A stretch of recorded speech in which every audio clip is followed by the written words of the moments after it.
ہم جس خطے میں بیٹھے ہیں پہلے بھی آپ کے سامنے رکھ چکا ہوں، یہ خطہ آپ کا اور میرا، اسلام قبول کرنا، اس کی نیکیاں بھی اس لشکر کو مل رہی ہیں جو محمد بن قاسم کی قیادت میں اس خطے میں آیا۔ کس وجہ سے؟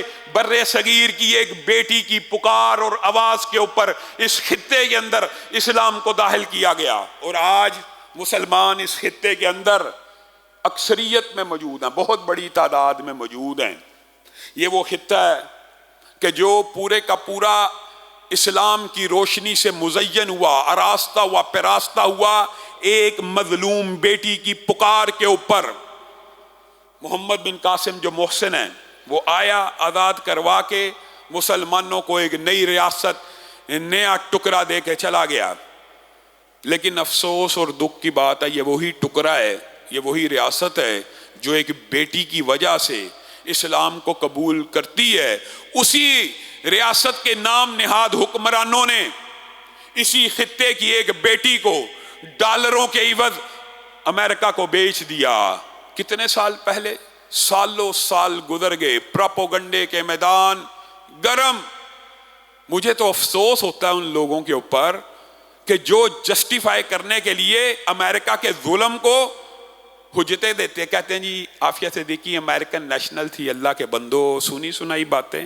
اس بیچاری کے پاس تو گرین کارڈ بھی نہیں تھا، آپ اس کو امریکن نیشنل قرار دے دیتے ہیں، گرین کارڈ بھی نہیں تھا۔ اس کی بہن بیچاری آ کے کئی مرتبہ ان باتوں کی، ان پروپیگنڈوں کی تردید کرتی رہی۔ وہ ہمارے وطن کی بیٹی ہے، اس دھرتی کی، اس قوم کی۔ اگر آپ کو اسلام سے کچھ لینا دینا نہیں ہے تو کم از کم مذہب پسندی کے علاوہ وطن پرستی کو دیکھ لیجئے۔ پاکستانی بیٹی ہے، اس خطے کی بیٹی ہے، ڈالروں کے عوض امریکہ کے حوالے کر دی گئی ہے۔ 20 سال کوئی چھوٹا عرصہ نہیں ہوتا، اللہ کی قسم۔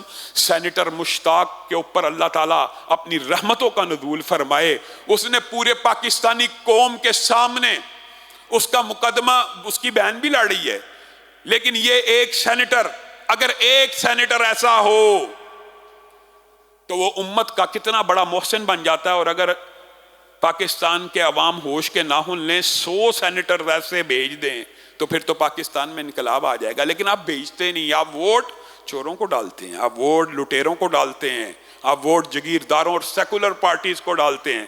وہ وہاں سے بیٹھا ہوا پل پل کی خبر دے رہا ہے۔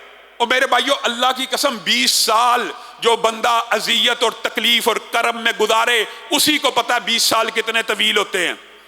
20 سال تھوڑے ہوتے ہیں، 20 سال اتنے طویل ہوتے ہیں۔ اور اذیت کے اور کرب کے لمحے ویسے انسان کو طویل لگتے ہیں، خوشی، مسرت، شادمانی کے لمحے ویسے بڑی جلدی گزر جاتے ہیں۔ وہ جو ہر روز صبح اٹھتی ہے، سینٹر مشتاق نے لکھا ہے، بہن سے ملاقات ہوئی، ہاتھ نہیں ملانے دیا گیا۔ انسانی حقوق کے چیمپئن، 20 سال بعد بہن سے بہن کی ملاقات ہو رہی ہے، درمیان میں شیشوں کی دیواریں ہیں اور درمیان میں ایک دوسرے کو ہاتھ ملانے کی اجازت نہیں ہے۔ اور وہ بہن اپنی دوسری بہن سے جو باتیں بیان کر رہی ہیں، کوئی جتنا مرضی سخت دل ہو، اللہ کی قسم پڑھ کے آنکھوں میں آنسو آ جاتے ہیں۔ اے میری بہن، میں ہر روز 20 سال ہر روز صبح اٹھتی ہوں، سب سے پہلے اپنے بچے یاد آتے، اور بچے تمہارے اور میرے نہیں ہیں، سب سے پہلے ماں یاد آتی ہے۔ اس بیچاری کو یہ بھی نہیں پتا کہ ماں اس کے غم میں دنیا سے چلی گئی ہے۔ ہر روز اٹھتی ہوں، مجھے اپنے بچے یاد آتے ہیں، میرے بچے کیسے ہیں، 20 سال سے نہیں دیکھا۔ میری ماں مجھے یاد آتی ہے، ماں کو ساتھ لے کے کیوں نہیں آئی؟ 20 سال گزر گئے، آج اگر ملاقات کے لیے آ گئی ہو تو ماں کہاں ہے؟ نہیں بتا سکی۔ بچے میرے کیسے ہیں؟ میں اپنے بچوں کو یاد کرتی ہوں، میں ہر روز صبح اٹھ کے ان کو یاد کرتی ہوں۔ اللہ کے لیے مجھے اس جہنم سے نکال کے لے جاؤ۔ کون لے جائے؟ اللہ کے لیے مجھے اس جہنم سے نکال کے لے جاؤ۔ میرے پر تشدد کیا جاتا ہے، مجھے اذیت دی جاتی ہے، میرے دانتوں کو توڑ دیا گیا ہے، میرے سر کے اوپر حملہ کر دیا گیا ہے۔ جب میں اپنے بچوں کی یاد میں بے چین ہو جاتی ہوں اور میں اس صبر کی کیفیت سے باہر نکل آتی ہوں، تو ظاہر ہے انسان کیا کرتا ہے؟ جزا فضا چیخو پکار کرتا ہے۔ جب میں یہ کام کرتی ہوں مجھے مارا جاتا ہے۔ اللہ کی قسم میں اور آپ ہوں ایسی زندگی سے مرنے کو ترجیح دے دیں. یہ زندگی ہے. اور سینیٹر مشتاق نے 100% درست کہا ہے. پتہ نہیں کتنے حکمرانوں کا کل یہ گریبان عافیہ صدیقی کے ہاتھ میں ہوگا. اللہ کی قسم ہوگا. جن نے بیچا ہے اس کے گریبانوں کو پکڑے گی اور پتہ نہیں کتنے حکمرانوں کو اپنے ساتھ جہنم میں لے جائے گی. لیکن میرا اور آپ کا کیا کردار ہے؟ عافیہ صدیقی امریکن تھی. عافیہ صدیقی کے ساتھ جو ہوا درست ہوا. سینیٹر مشتاق نے ایک جملہ لکھا ہے جو بڑا معنی خیز ہے. انہوں نے لکھا ہے اس عافیہ صدیقی کی رہائی کی چابی واشنگٹن میں نہیں پڑی بلکہ اسلام آباد میں پڑی ہے. آواز تو اٹھائیے. کیوں نہیں اٹھائی جاتی؟ آپ کو پتا ہے انسانی حقوق کی تنظیمیں وہاں پہ بھی موجود ہیں. اور میرے ذہن میں آتا ہے وہ 50 سینیٹرز امریکہ کے جو ہر روز انسانی حقوق کی بات کرتے ہیں. اور 20 سال گزر گئے, تمہارا انتقام ٹھنڈا نہیں ہوا, تمہاری سزائیں پوری نہیں ہوئی, کیپٹل پنشمنٹ کے تم خلاف ہو. لیکن اسے ایک بیٹی کو نشان عبرت مسلمانوں کے لیے بنانا چاہتے ہو, پوری دنیا کے مسلم حکمرانوں کے لیے بھی. اصل میں تو اسلام ایک امت تھی, آپ نے وطنیت میں تقسیم کر دیا. صرف پاکستان کے حکمران چلو ہم کہتے ہیں ذمہ دار ہیں, تو باقی مسلمان حکمرانوں کو بھی ایک مسلمان بیٹی کے لیے کچھ تو آواز اٹھانی چاہیے. اس کی رہائی کی چابی واشنگٹن میں موجود نہیں ہے, اسلام آباد میں موجود ہے. لیکن وہ رہائی کا تالا آپ لوگوں کی آواز اٹھانے سے, آپ لوگوں کے ڈٹ جانے سے کھلے گا. کیوں نہیں کھلتا؟ ایک ہی وجہ ہے کیوں نہیں کھلتا آپ کے خیال میں.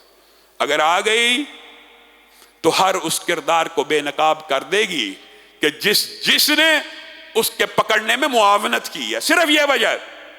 عافیہ صدیقی کی رہائی میں یہ چیز رکاوٹ ہے. بس کر دیجئے, مشرف دنیا سے چلا گیا, اب تو اس کو واپس لے آئیے, اب تو اس کے لیے آواز اٹھائیے. آپ نے اور میں نے سوشل میڈیا کے اوپر اپنی اس بہن کی رہائی کے لیے آواز اٹھانی ہے.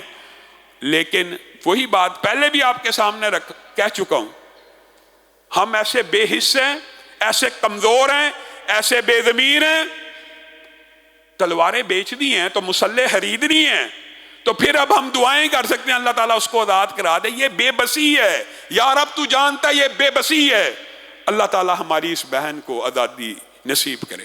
اللہ تعالیٰ سینیٹر مشتاق جیسے سینیٹرز اور اس جیسے درد دل رکھنے والے رہنما پاکستان کو مزید مہیا کرے. لیکن اس کے لیے بھی آپ کو ذہن سازی کی ضرورت ہے اور آپ کو بدلنے کی ضرورت ہے.